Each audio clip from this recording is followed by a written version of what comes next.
nushrabai chino mayam ikokno na khuramjari ngasi gi video sidi shopping gi habadi yam kanna leidramaksu shopping video dum hai angang gi haidi ai hospital bag pungnaba khonaba maina angang gi firon khara ningda budi ngasi leiroi ba ko ningda di hayeng na hangchita leirani firon macha masu khara leiruge aduga belaga bedaw gi khumsu chadre ba ko dusu leige aduga langjing gi ai gi nupa mayum gi yum dusu hai phet ulakke jungle Olle na hai ba ko adusu ulakke adi myam chat lage adi cookie man ba benaw bela lom yaure bela pa akoi mama lom yaure di myam chat lage adi yaure si je palam niong yaur asikai ba parliament home na tro khoi manipur ya yaure myam chingmai rong ki se arang bai ten wala tawe ye jamura ge myam hojing hale ai heart attack taro hale ai posam ta lai da ba aduga pasa ma cha adu bani ma cha ta ma ne ko hore ke kai lai na du cha ra ge hoji pa ma da mera pa ma cha la ni hali bu ka da video lai bu video na mak tre lai sa swa ba mai na ba ya ya di law ko ya de nambi ga no na adu ni na mak tre lam sing yo ka da yo la ge ma'am bera gi Yumda yorok tore ai ki se mo yum han gi si ko to nam ho sida ya license ta ko ke yore photo number bela gi yum yo tore nam chu siu ko mai chang dor gi Yumda bela ying se ra khoang yore na pi je haidala chang tao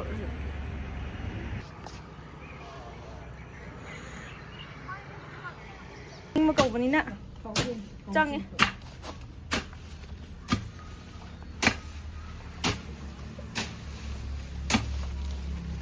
làm nó chăng thì chăng là mấy xin lại nó cầu cái sắm này vậy ai chỉ máy tàu đấy nè làm nhiều đấy xí bộ nhưng mồi vào bay bu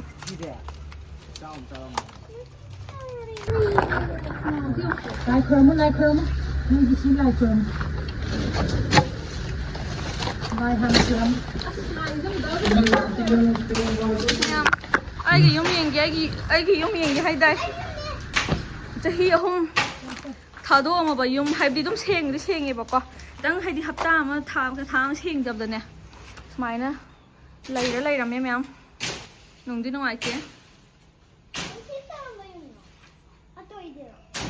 home or the house I know.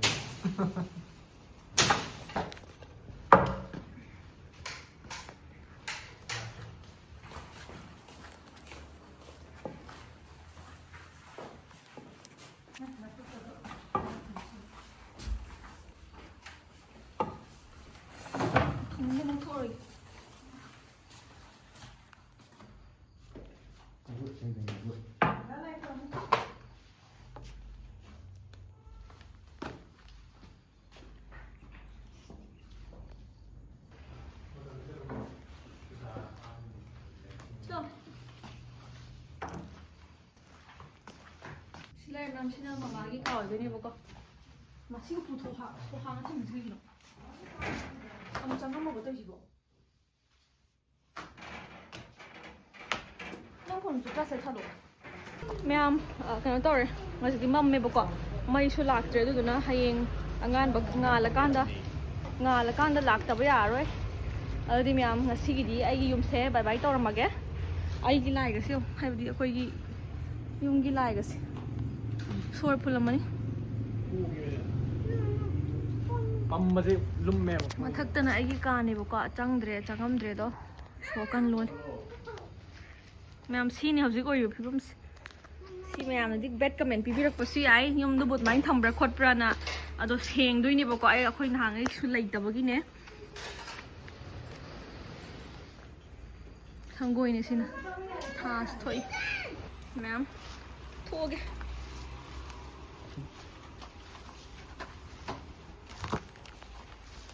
인강 반 비드니 허우이시죠?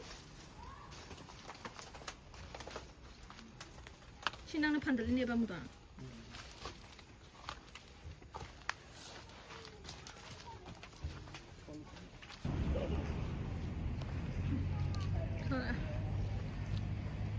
ꯃꯝꯃꯦ ꯃꯌꯥꯝ ꯃꯩꯁꯨ ꯂꯥꯛꯇꯦ ꯁ꯭ꯋꯥꯏꯁꯨ ꯂꯥꯛꯇꯕꯖꯥꯠꯅꯤ ꯃꯌꯥꯝ ꯍꯧꯖꯤꯛ ꯍꯜꯂꯛꯑꯦ ꯍꯥꯏꯕꯗꯤ ꯍꯜꯂꯦ ꯃꯩꯁꯨ ꯃꯨꯠꯂꯦꯕꯀꯣ ꯃꯩ ꯉꯥꯜꯂꯗꯤ ꯑꯗꯨꯝ ꯉꯥꯏꯍꯥꯛ ꯂꯩ ꯌꯥꯕꯗꯣ ꯃꯩꯁꯨ ꯃꯝꯃꯦ ꯑꯗꯨꯗꯨꯅ ꯍꯜꯂꯦ ꯍꯥꯏꯗꯤ ꯍꯌꯦꯡꯂ ꯀꯩꯅꯣꯝ ꯍꯥꯏꯗꯤ ꯅꯣꯡꯃ ꯐꯖꯅ ꯆꯠꯂꯒ ꯁꯦꯡꯗ ꯌꯥꯔꯔꯣꯏꯕꯀꯣ ꯍꯧꯖꯤꯛ ꯌꯨꯝꯗ ꯍꯜꯂꯅꯤ ꯌꯨꯝ ꯌꯧꯔꯀꯥꯟꯗ ꯀꯩꯀꯩ ꯂꯩꯔꯛꯄꯅꯣ ꯈꯣꯠꯄꯅꯣ ꯍꯥꯏꯕꯗꯣ ꯎꯠꯆꯔꯛꯑꯒꯦ ꯃꯌꯥꯝ ꯌꯨꯝ ꯌꯧꯔꯒ ꯑꯣꯏꯅ ꯅꯝꯖꯔꯛꯑꯒꯦ ꯃꯌꯥꯝ ꯌꯨꯝ ꯌꯧꯔꯦ ꯐꯤ ꯍꯣꯡꯗꯣꯛꯑꯦ ꯁꯥꯃꯟꯗꯅ ꯐꯨꯠꯂꯦ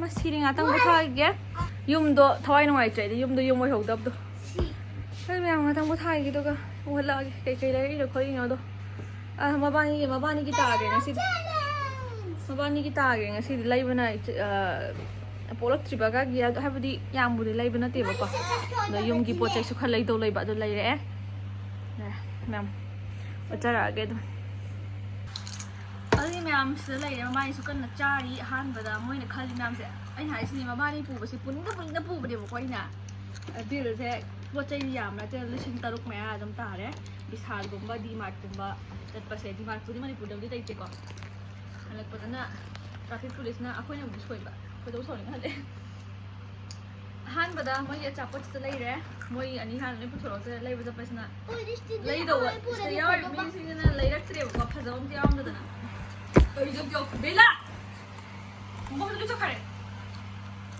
sida yar mi sinane phajaba haidi romper no kai hari khara dei lei da dum yawam da apam am yawam dra ba ani yam ne shan ba sabi da puni pa ne khang da badina layak tab ne ba ne ya no moi t-shirt no ta lai ta moi frock khalai ne ka da bai khalin lai ta ba to khalo na haidi lai khoi dress me am di lai ga seningai angang gi hona bi selak ma tam da yum ga ta amana hu thorap do amai ta ba ko adugi da lai ya sina benaugi hai siba bai num ton ni na ni ba ni wardrobe pun bani me sina belagi to fazala ne si belagi so nu so bai khom ta ka da to ga sisu benaugi aruga sina belagi ani ka sa phadani si duga sina khoi gi kuki man bagi Today di yam lay roi lupa sam bi pui lagi. Amai lupa sam bi pui. Ani isna ne ngasi gi kari tai ka gre.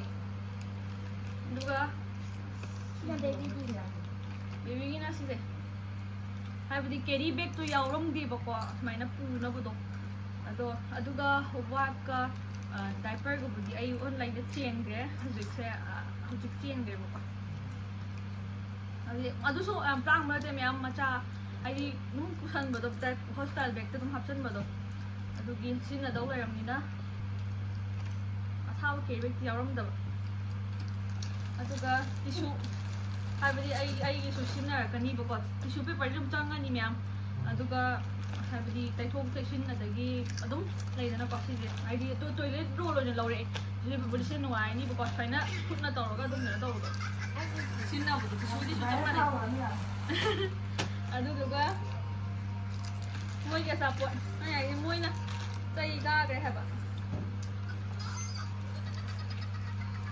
moi na cai ga ke, aduh memang sina, sisu amat tang lor ini na, hai budi lah, dibanding kola kan dalam lagi ai itu, segi mitat ne, booties ne.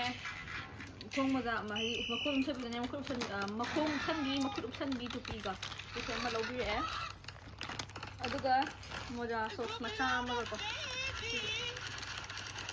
aduga am si sina habi nung haider again ni kuri ma kuri kana ni habi moi na si section to ba kang bugi di adum habi ai belagi haktak to su diaper and set ki ba ko han gi do adu nu item ni na sida leakage protection hadiki si sorna sin na ba adum loksala e ba ko oi yam leira mi ma ni gi yam na ai benau ko belag oi jani ge dam ya Cake to the evening.